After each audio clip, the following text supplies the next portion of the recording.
E antes de adentrar nesse assunto propriamente dito, apenas uma curiosidade, e talvez um lembrete de Kardec. Dos 27 capítulos do Evangelho segundo o Espiritismo, o capítulo 5, ele é o capítulo mais longo de todo o Evangelho,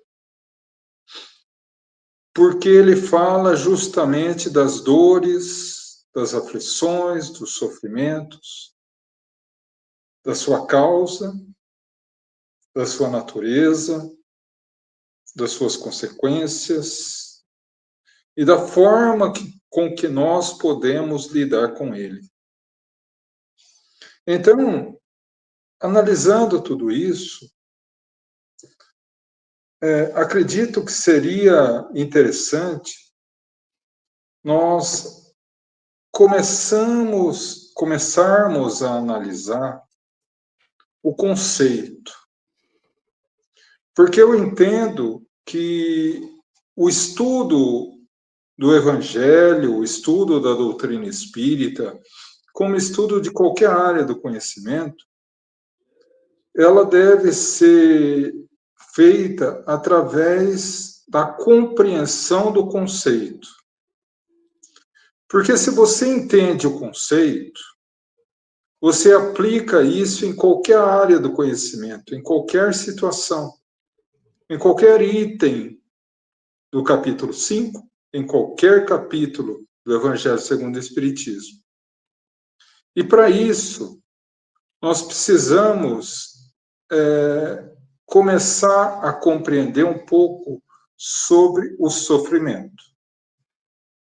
Quando nós falamos em sofrimento na doutrina espírita, uma verdadeira enxurrada de questões surgem das pessoas que não compreendem muito bem a doutrina, ou que estão recém-chegadas, ou que têm curiosidade. E buscam, muitas vezes, uma resposta simples, uma resposta direta, sem a preocupação de conhecer profundamente as bases. Então, a primeira coisa que nós devemos analisar quando falamos de bem-aventurados os aflitos, quando falamos da dor e do sofrimento, a primeira coisa é a seguinte: o sofrimento, ele nunca é causa, ele sempre é consequência. Nunca é causa, sempre é consequência. Quando nós abrimos o livro Céu e Inferno, a justiça divina segundo a doutrina espírita, Kardec, ao elaborar o capítulo 7, no último artigo do capítulo 7, ele coloca um nome diferente: Código Penal da Vida Futura. São 33 artigos que fazem a relação entre a justiça divina e a justiça humana. E ali no capítulo 4, ou, aliás, me perdoe, no artigo 4º, ele diz o seguinte: toda ação positiva gera satisfação, como toda ação negativa gera sofrimento. Então, essa é a base para que nós possamos compreender que o sofrimento não é causa, o sofrimento é efeito de uma ação anterior. Não é? Agora, se ele é um efeito, como ele surge? E aí, uma segunda questão interessante: Deus castiga? Para que a gente possa analisar isso, Vamos voltar à questão primeira do Livro dos Espíritos. Que é Deus? Deus, a inteligência suprema, a causa primária de todas as coisas. O que significa? Que Deus é nosso Pai. Pai amoroso e bom, como Jesus falava. Agora, quando vamos à questão 13 do Livro dos Espíritos, quando Kardec analisa as características da divindade, e ele diz, entre outras coisas, que Deus tem todas as qualidades em grau infinito, ele tem em grau infinito a justiça. Ou seja, ele é justo entre todos os seus filhos. Nenhum dos seus filhos no universo inteiro tem privilégio. Como nenhum dos seus filhos em todo o universo é castigado. Cada um segundo as suas obras, como diz Jesus. Então, se Deus é infinito em todas as qualidades, e o evangelista vem nos propor que Deus é amor, a suprema perfeição, o supremo amor não pode gerar o mal. Se ele não pode gerar o mal, porque o supremo amor jamais geraria algo negativo, e o sofrimento é consequência de uma ação infeliz, de uma ação negativa, como dito no artigo 4º do Código Penal da Vida Futura, nós chegamos à conclusão que o sofrimento na Terra é consequência de uma ação infeliz, de uma ação negativa. Como Deus não pode criar o mal, essa ação negativa poderia ser externa. O diabo, por exemplo, como muitos irmãos nossos de outras filosofias cristãs admitem? Não. Porque no capítulo 9 do Céu e Inferno, quando Kardec analisa o diabo, o demônio, os demônios, ele assevera, ele afirma que não existe ser eternamente voltado ao mal. Que o mal é apenas a ausência do bem. O mal é a ausência do amor. É o esquecimento do amor. Que o mal, em essência, não existe. Da mesma forma que não existe o frio, existe a ausência de calor. Como da mesma forma não existe a escuridão, existe a ausência de luz. Assim, não existe o mal, existe a ausência do amor. E quando o indivíduo que é mau se recorda de Deus, se volta ao amor, ele deixa de ser mau e volta a ser bom. Então não há eternidade no mal. E por quê? Fazendo a prova dos 9 dessa informação do céu e inferno, nós encontramos a questão 115 do Livro dos Espíritos. Existem seres espíritos criados bons e outros maus? Não. Todos os espíritos são criados simples e ignorantes. E evoluem, encarnação a encarnação, rumo à perfeição. Portanto, não existe eternidade no mal. Não existe ser eternamente voltado ao mal. E se não existe ser eternamente voltado ao mal, se o sofrimento é consequência do mal, e Deus é infinitamente justo, ou seja, nós só passamos por aquilo que temos necessidade de passar, qual a conclusão lógica? A conclusão lógica é que o único mal que nos faz mal é o mal que ainda existe dentro de nós.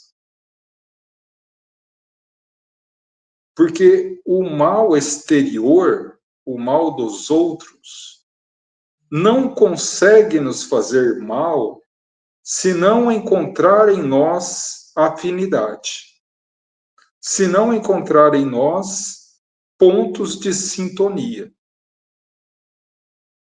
Porque não existindo o diabo, não existindo seres eternamente voltados ao mal, o mal que nos faz é consequência do mal que ainda existe dentro de nós. Porque o sofrimento é consequência, nunca ação. Portanto, se nós formos analisar o sofrimento, as dificuldades, as dores do mundo, nós vamos ficar chateados ao concluir que o grande originador, o grande causador do sofrimento sou eu próprio. Somos nós. Porque é natural. Se o sofrimento é consequência de uma ação negativa, quem gera essa ação negativa? Nós. Eu costumo colocar um exemplo que eu acho interessante. Cada um de nós tem uma relação íntima e direta com o Criador, com Deus. Sempre que essa relação te desregula, a consequência natural é o sofrimento. Em uma relação em que em uma ponta tem o Senhor Supremo da perfeição, Deus, e na outra ponta tem eu, quem desregula a relação? Eu. Portanto, quem gera o sofrimento, que é consequência natural do desajuste dessa relação? Eu. Então, o sofrimento não é castigo. O sofrimento, as experiências difíceis da vida, são oportunidades abençoadas de reparação.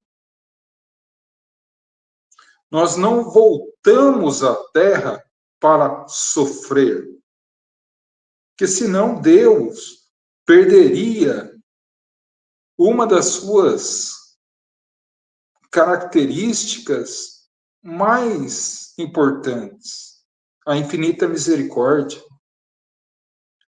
A cruz nos é colocada nos ombros não para nos esmagar, mas para nos fortalecer na caminhada, para que possamos entregá-la ao Gólgota da nossa libertação moral, como Jesus fez. Então, a partir disso, nós chegamos à conclusão que quando encarnamos na Terra, não encarnamos para sofrer, encarnamos para nos reajustar. Eu gosto muito de um exemplo que facilita a compreensão. Um passarinho vive preso a uma gaiola. Um dia, esse passarinho, ao despertar, percebe que a gaiola está com a portinha aberta. Ele sai voando todo feliz rumo ao céu. Quando ele já está voando e ele vai alçar voos maiores, ele sente um tranco e para no ar. E ele percebe que tem uma cordinha amarrada no seu pé e a outra ponta está amarrada na gaiola. Ele quer o céu, mas ele é obrigado a voltar para a gaiola. para desfazer o nó e se libertar definitivamente e voar ao céu. Essa é a nossa vida. Somos pássaros amarrados a uma gaiola. A gaiola é as nossas responsabilidades, dificuldades, desafios no mundo físico.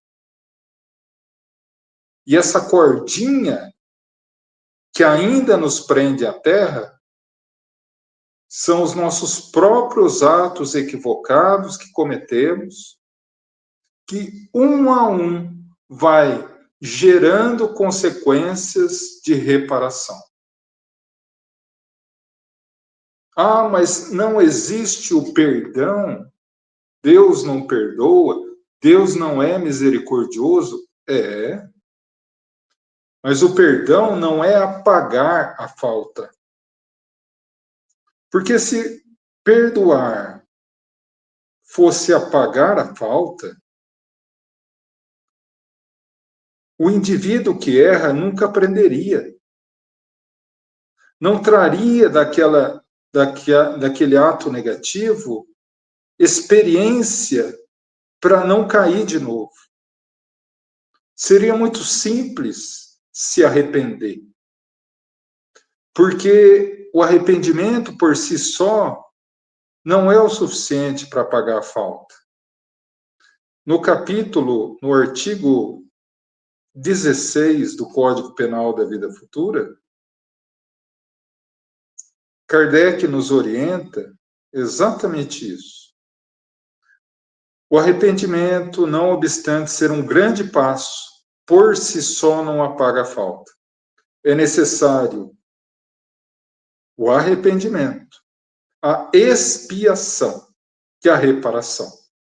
Expiação, nesse sentido, nessa frase, ela não tem o sentido comum que nós usamos, oportunidade de reparar. Não.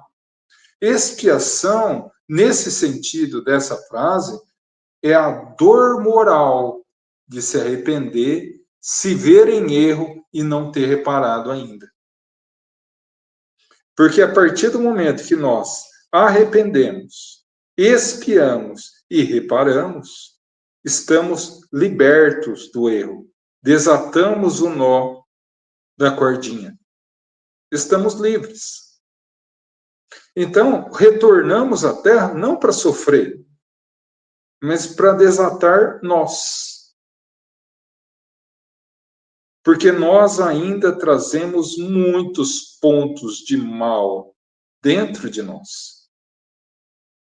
Nós perdemos muito tempo da nossa encarnação procurando culpados, procurando meio de malhar Judas.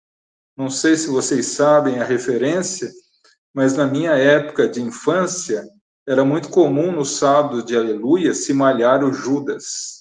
Né? Nós vamos procurando Judas, vamos procurando culpados. O culpado do meu sofrimento é ter nascido no Brasil. O culpado do meu sofrimento é a família que eu tenho. O culpado do meu sofrimento é a falta de dinheiro. O culpado do meu sofrimento é a falta de saúde. O culpado do meu sofrimento é. Só que nós não percebemos que o sofrimento, ele é consequência, ele não é causa. Portanto, a causa do nosso sofrimento é o mal que ainda habita dentro de nós. Nenhuma, eu vou repetir, nenhuma experiência dolorosa, nenhum sofrimento nos chega sem que traga consigo uma experiência valiosa, uma lição luminosa para nosso aprendizado. Por isso que o capítulo 5, Bem-aventurados os aflitos, começa: justiça das aflições, nos orientando que o sofrimento ainda é necessário na Terra, exatamente porque nós ainda temos o mal dentro de nós. E que o sofrimento na Terra, ele se dá de duas formas. Afinal de contas, nós estamos num mundo de provas e expiações. Então, o sofrimento na Terra, ou ele se dá por expiação, ou ele se dá por prova. Expiação é o mais comum. O que é expiação? É o castigo. Não, Deus não castiga. A expiação é exatamente a consequência do artigo 4º do Código Penal da vida futura. Todo ato infeliz, todo ato mau, todo ato negativo gera sofrimento. Todo. Sempre que eu erro, gera em mim a necessidade de reparação. E essa reparação pode ser através da dor, do sofrimento, da dificuldade, ou através do amor. Uma vez que o apóstolo Pedro nos fala, só o amor cobre a vastidão de pecados do mundo. Então, vamos imaginar da seguinte maneira. Se o amor vai apagando o erro e o sofrimento é a necessária reparação, a expiação é a oportunidade que Deus nos dá de reparar o erro que cometemos, reestruturando dentro de nós a nossa consciência culpada. Então, essa expiação, ela pode ter duas causas. Um erro cometido por mim nesta existência, que gerou como consequência uma dificuldade, um sofrimento, uma inibição nessa existência, ou existências anteriores. As existências atuais, a causa atual das aflições, como diz Kardec no capítulo 5, item 4, ele se refere às situações dessa existência, como eu falei. Vamos imaginar, o indivíduo reencarna na Terra para se resolver dentro da família, dentro do trabalho, enfim, mas ele não tem no seu plano encarnatório uma doença séria, uma doença grave. Não tem marcado nada para ele nesse sentido. Ele não tem necessidade disso. Mas ele, pelo seu livre-arbítrio, pelo seu ato infeliz, pelo seu ato negativo, artigo 4º, decide fumar. Fuma a vida inteira. E aí, naturalmente, que vai justificando o vício. Eu fumo com meu dinheiro, ninguém tem nada a ver com isso. Quem fuma morre, quem não fuma morre também. E aí vai. Isso, em dado momento da sua existência física, lhe gera um processo de pressão alta, um processo cardíaco, pode gerar um câncer, pode gerar um enfisema pulmonar, pode gerar uma série de doenças que não estavam previstas no seu plano original encarnatório. Então, por que ele passa?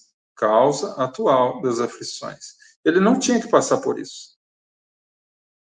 Mas no momento que ele escolheu agir o mal, ele assumiu a responsabilidade de reparar o mal que ele cometeu, com o seu próprio corpo. Mas Kardec fala o seguinte: quando você examina a tua vida e não encontra causa que justifique o sofrimento nessa existência, as causas repousam em existências anteriores. Aí nasce um outro tipo de expiação, que é a expiação causada por atos negativos em existências anteriores. Agora, há também a prova, mas a prova é um sofrimento que o indivíduo passa por amor, não por necessidade. Ele não tem necessidade nenhuma de passar por isso, mas ele passa por amor. Vamos imaginar que nós tenhamos no mundo espiritual um ente muito querido, um ente muito amado. E ele tem a necessidade expiatória de vir, por exemplo, numa condição de deficiência mental. Seja paralisia cerebral, seja qualquer outro tipo de distúrbio neurológico. Para que ele não venha sozinho, por amor, nós decidimos vir com ele, na condição de pai, na condição de mãe, na condição de irmão, para ajudar. E passamos a vida inteira encarando uma situação sofrida, encarando a tristeza, a dor, a dificuldade, mas não por necessidade reparatória, mas por amor àquele ser querido. Nós utilizamos essa ferramenta de sofrimento como meio de evolução. Então, se pode sofrer de forma expiatória ou provacional. E o maior exemplo de encarnação provacional, que chega a ser a missionária, Jesus. Então, por que Jesus veio? Por favor, meus irmãos, com todo cuidado na resposta, não digam, por favor, não digam que veio lavar os nossos pecados no seu sangue na cruz. Não. Jesus veio para nos ensinar o caminho. Porque na questão 625, o Espírito de Verdade, respondendo a Kardec, diz que Jesus é modelo e guia da humanidade. Guia aquele que ensina o caminho, aquele que deixou as mensagens do Evangelho. Mas Jesus não se restringiu a isso só. Ele também foi modelo. Passou pelo sofrimento, pela dificuldade, pelas dores, e nos disse: no mundo havereis aflições, mas não turvem o seu coração. Creiam em Deus, creiam também em mim. Eu venci o mundo. E mais adiante ele diz assim: vós sois deuses, podem fazer tudo o que eu faço e muito mais, quando quiserem. Então, o sofrimento, ele é um mecanismo perfeito e divino e harmonioso da lei de causa e efeito. Nós somos filhos de Deus, e isso não é oratória, isso não é a boca para fora, isso é uma realidade incontestável. E se Deus é amor, a nossa essência é o amor. Sempre que agimos com amor, estamos seguindo a nossa natureza, encontramos a felicidade. Sempre que escolhemos livre-arbítrio,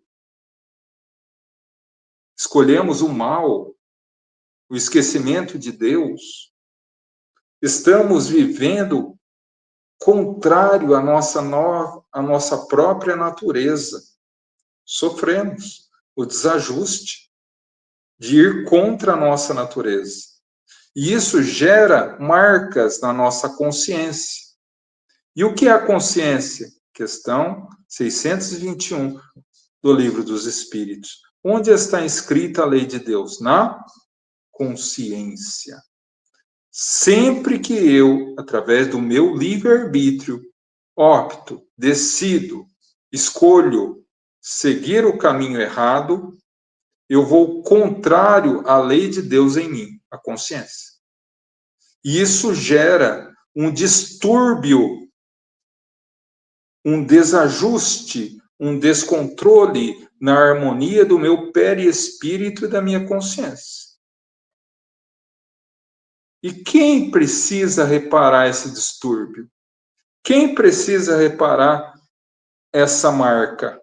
Eu. Então, sempre que eu erro, eu gero um distúrbio no meu campo vibratório, no meu campo energético, que começa a emitir energia no sentido do delito que eu cometi. Então, vamos imaginar que eu seja comerciante.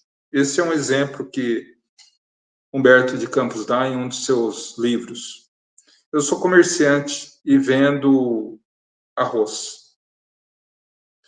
E eu tinha o hábito, durante 50 anos, sempre que a pessoa chegava pedindo 1 quilo de arroz, eu alterava a balança e vendia 900 gramas ao invés de 1 quilo. E de cada cliente eu ia tirando 100 gramas. Quase nada. Mas imagina isso de todos os clientes, de todos os dias ao longo de 50 anos. Isso marca o meu perispírito. É um erro. E eu começo a gerar um campo vibracional de energia para reparar esse erro. Então, pessoas e situações entram na minha vida nesta encarnação que eu errei, ou na outra, que me dão a oportunidade de reparar o mal que eu fiz. O que acontece na outra? Eu sou o cara mais azarado do mundo. Caio em golpes, pessoas me levam uma conversa, facilmente eu caio em prejuízos, entro numa situação e levo prejuízo. Sou azarado para os negócios. E aí a gente fica pensando, mas por quê? Por que Deus está me castigando? Por que Deus está me dando a divina oportunidade de reparar o erro que eu cometi? Essa deveria ser a pergunta. Porque cada um de nós repara exatamente na área que se equivocou. Como eu disse, Emmanuel tem uma mensagem belíssima chamada Pontos Mortos. Ele fala que todos nós ainda trazemos no nosso coração muitos pontos mortos. Situações da nossa personalidade que não foram desenvolvidas ainda. O mal em nós. Então, se eu erro na área do comércio, na área do trabalho, eu vou reparar onde? Na área do trabalho. Se eu errei na área da saúde, aonde eu vou reparar? Na área da saúde. Se eu errei com um familiar ou com alguém que eu odiava, que eu não perdoava, que eu tinha dificuldade muito grande, o que acontece? Ele vem na minha família. Emmanuel já nos falava, parente difícil, dívida em cobrança. E o que os espíritas falam?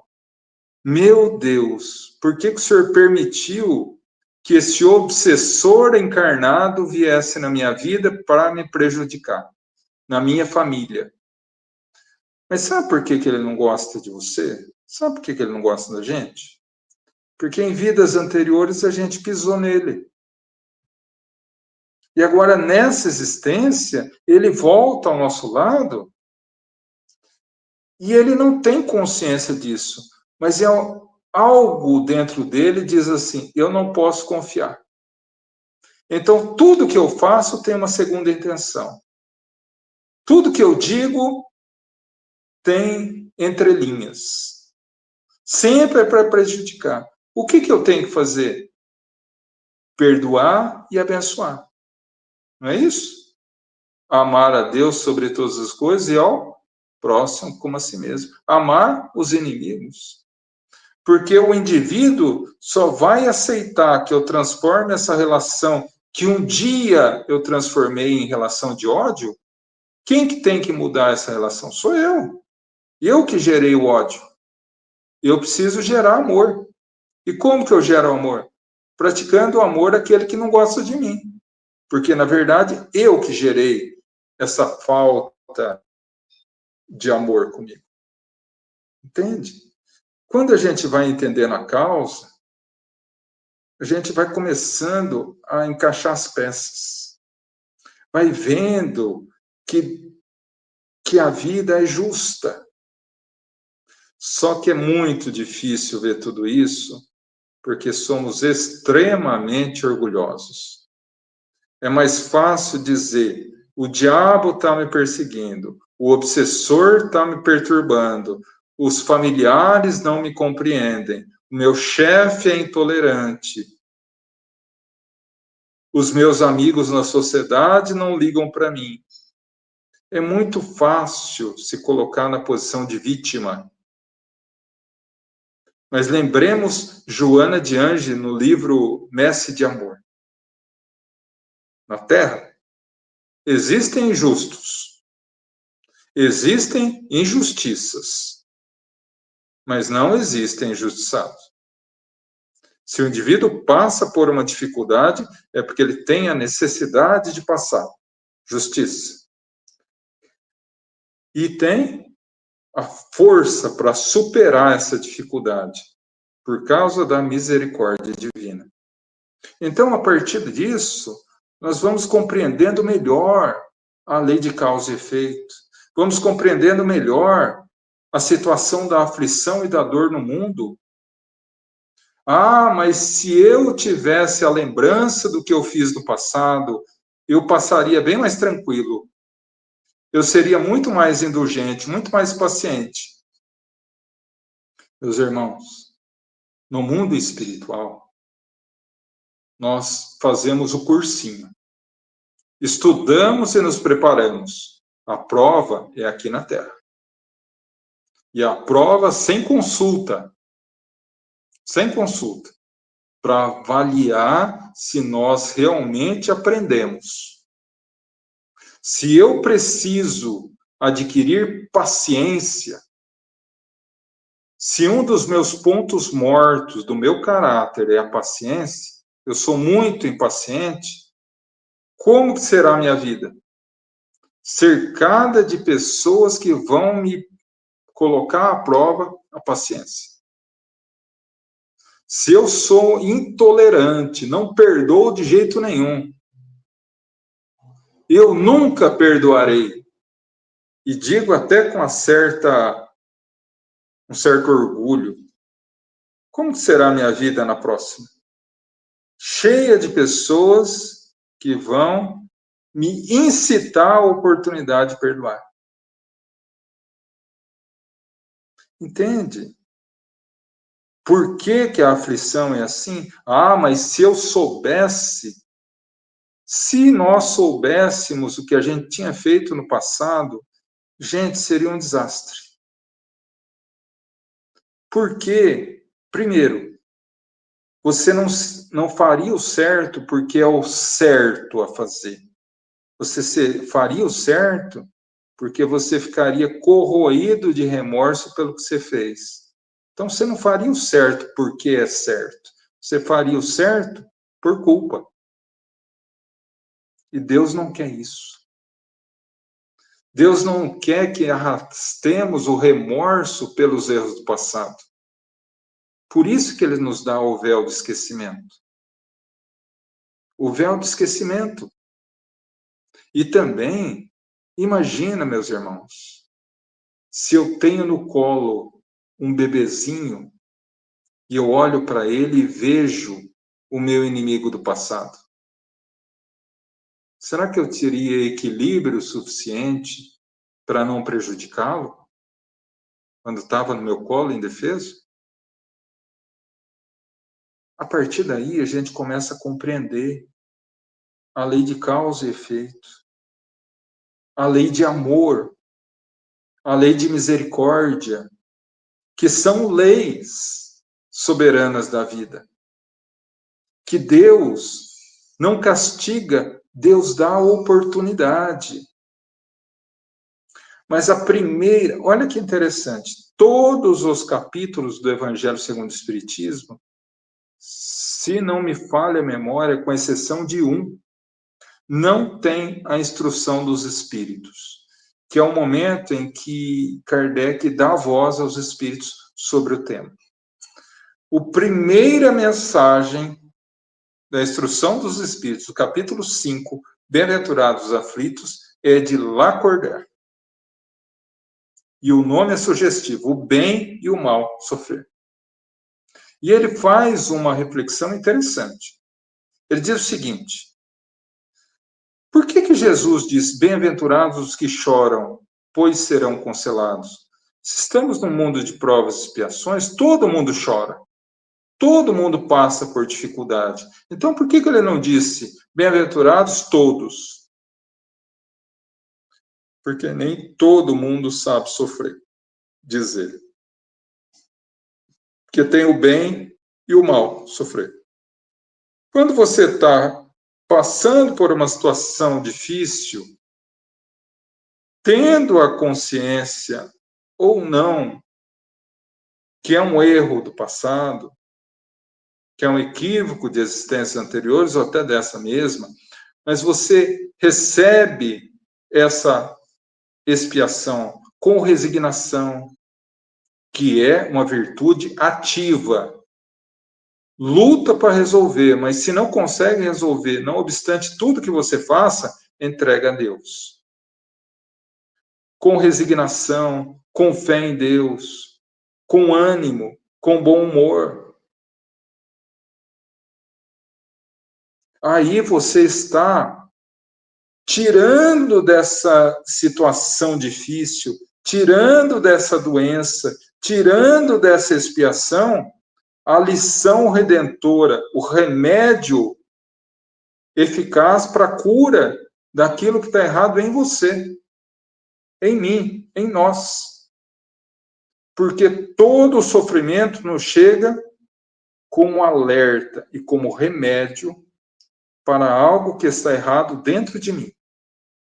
E eu, agindo dessa forma diante da dor, eu estou curando-me e suportando com fé e resignação essa dificuldade quando ela vai embora.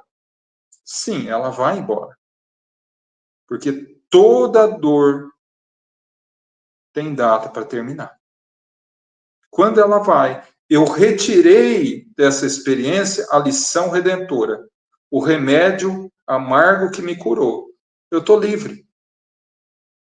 Agora, tem gente que sofre mal, que diante do remédio amargo da dor, do sofrimento, ele se revolta.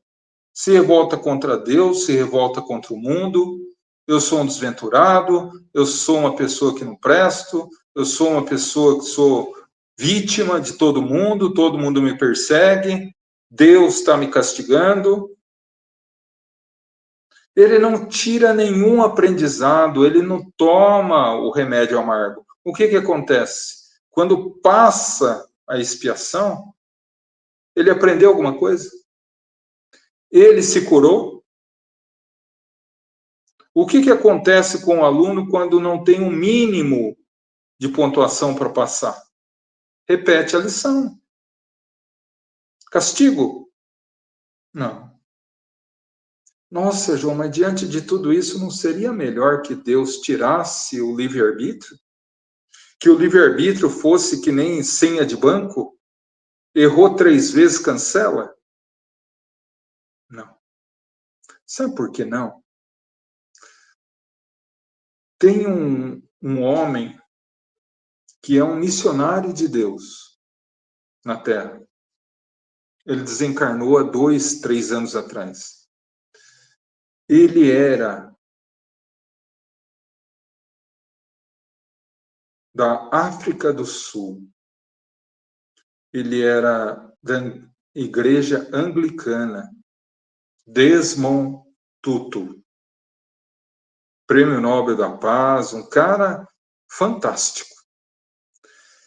E na linguagem característica da sua religião, a igreja anglicana, ele tem uma frase fabulosa, ele diz assim: Deus nos ama tanto que prefere nos deixar livres para ir ao inferno do que nos obrigar a ir para o céu. O livre-arbítrio. Deus nos ama tanto que nos deixa livres para ir ao inferno da consciência culpada, da necessidade de expiações dolorosas para readquirir o céu, do que nos obrigar a fazer o certo contra a nossa vontade. Então, meus irmãos, logicamente que o tempo é cruel diante desse capítulo 5, que é o maior, como eu falei, e a gente não tem como analisar todos os itens dele. Mas acredito que essa nossa conversa trouxe algum esclarecimento quanto ao conceito do sofrimento. E por isso que nós começamos espíritas, deveremos ver a vida com os olhos de espírito, não com os olhos de pessoa encarnada.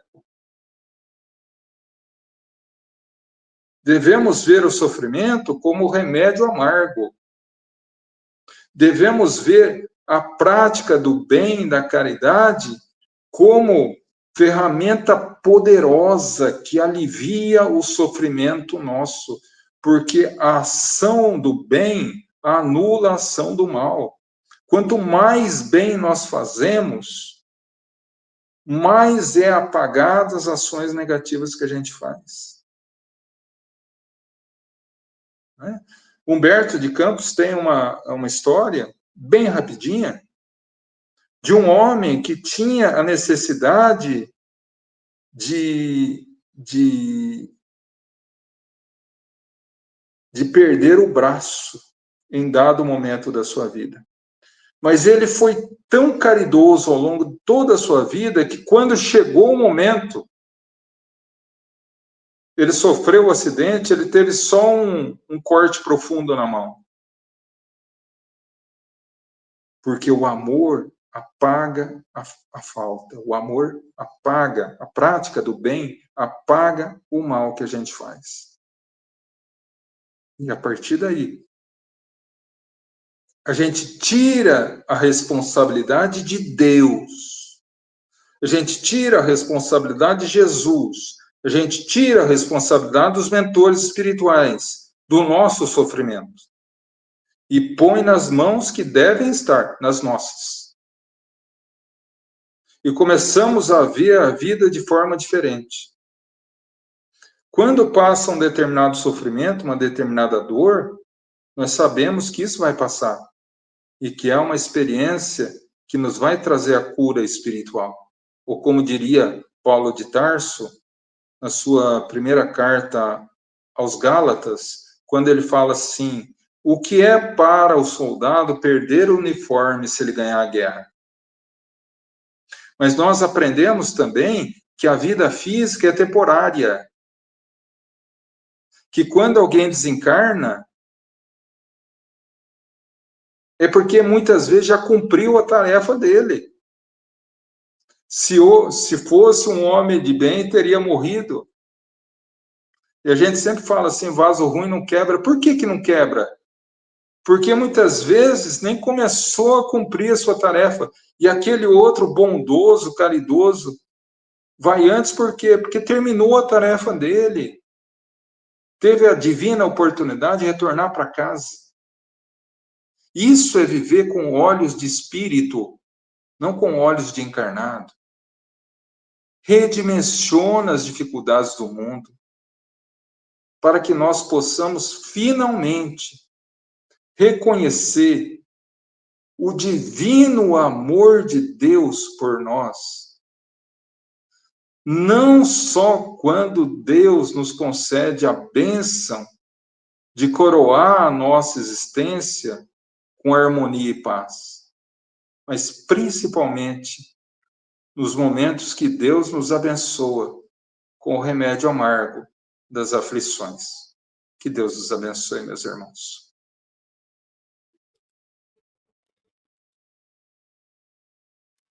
Isso aí, meu querido João. Temos perguntas, João. Vamos lá. Vamos lá, rapidinho? Claro. Vai dar tempo. Vou colocar aqui no